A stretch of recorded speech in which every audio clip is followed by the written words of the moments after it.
If he did not support Scientology or was hostile to it, he would be declared a suppressive person and Marla would be forbidden to have any contact. At the least he was being handled. As this video shows, Kent Snyder worked regularly and closely with CCHR, actively promoting legislation favorable to them. This bill is not successful, is not passed, then 2 or 3 or 4 years from now, what you're going to find is you're going to find stories of parents who said, why didn't we work harder? My child is now subject to mental screening. He's now subject to therapy. There's all sorts of coercive measures that are going on. So the time is now. Parents need to understand that, and we're going to do everything we can to fight against it. This is important because there is an attempt to rationalize Ron Paul's involvement with CCHR and founding member Dr. Zass as harmless. On the Ron Paul forums, when a supporter points out the Scientology connection, another member tries to spin Zass as a great libertarian who is not a Scientologist nor is sympathetic to Scientology. This is bullshit. CCHR is a branch of Scientology and SZAZS co-founded it. The Church of Scientology would never allow someone they did not control to have that much influence. The CCHR website was registered by Scientologist Amber Smayataki. Most of the board are Scientologists.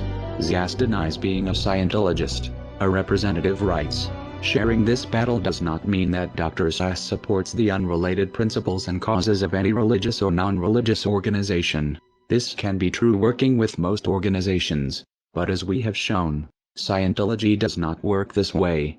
You are either for Scientology or you are against it. Whether SZAZS himself believes in Xenu is irrelevant. What is relevant is Scientology considers Zass non-hostile and therefore successfully handled. Kent Snyder may have something in common with Lisa McPherson. His involvement with a cult might have killed him. Like Zass, Scientology believes in an extreme version of personal responsibility. That disease is a result of body thetans and it is the Scientologists' fault for not trying hard enough to clear them. If they did, goes the theory, they would be free of disease.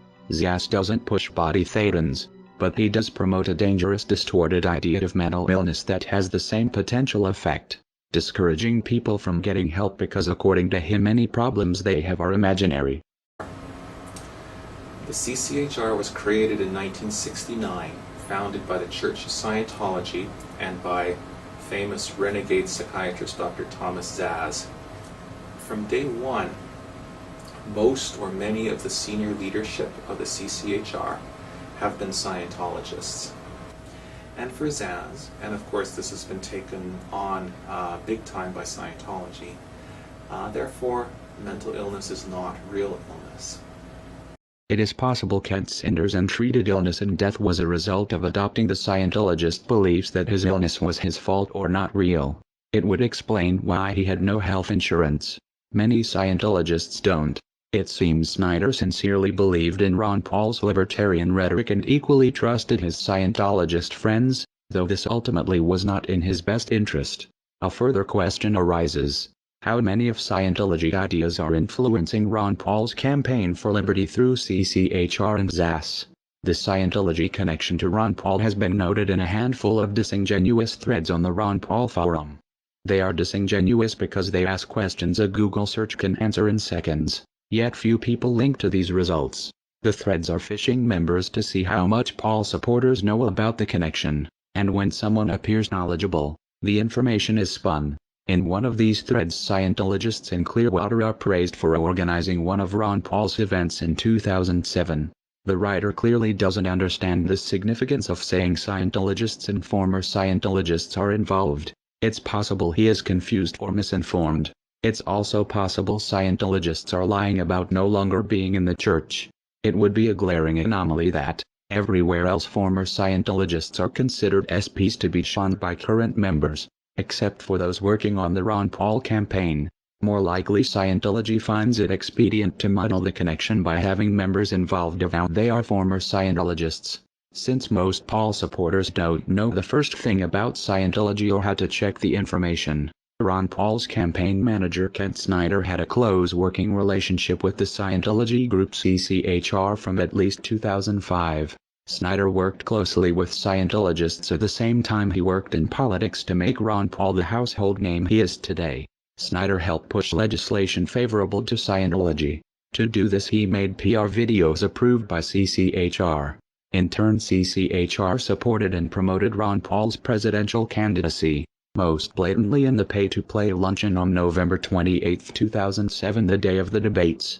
Campaign donation records from Clearwater, Florida show some members, Ron Paul personally met and talked with these people who collectively donated at least $19,000 that afternoon to his campaign. Ron Paul knew they were CCHR. It is implausible, working as closely with CCHR as he had. Paul did not know he was for all purposes working with Scientology. Another fact not as well known. In 2002 Ron Paul won the Thomas S. Zass Award as a tireless defender of individual freedom. That puts Ron Paul's personal association with Scientology back almost a decade.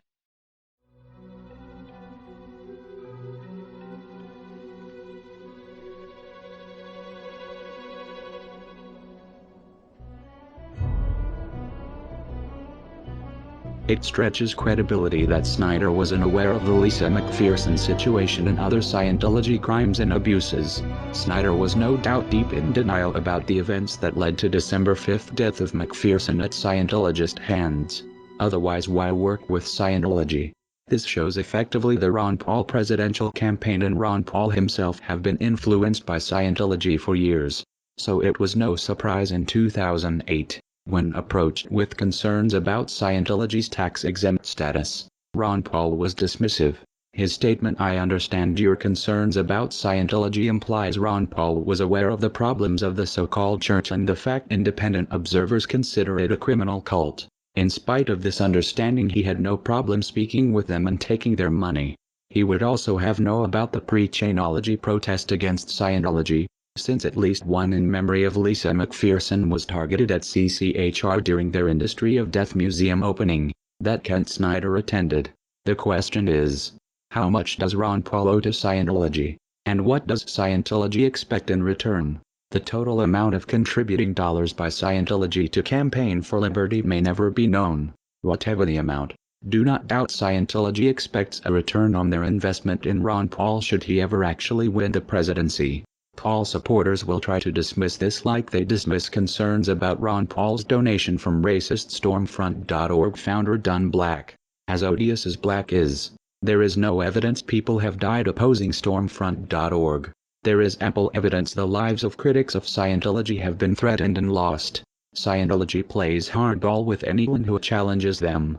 The same can be expected of anyone who tries to double-cross the cult. If Paul supporters find this hard to believe, they should familiarize themselves with Operation Snow White, where Scientology bullied the IRS for tax-exempt status.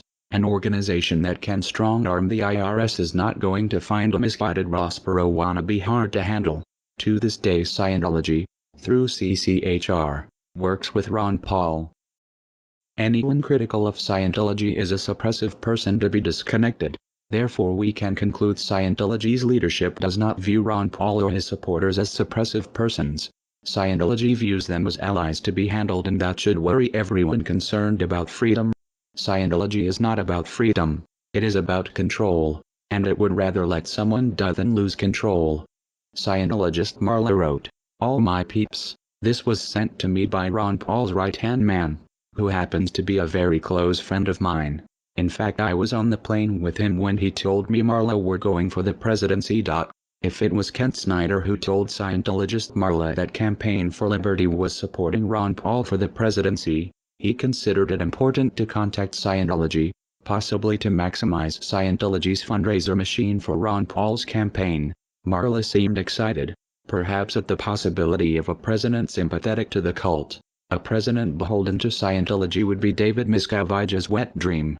And if Ron Paul supporters were tricked into taking up the trappings of Scientology's most famous enemy, the internet hate machine known as Anonymous, no one would see what was happening until it was too late.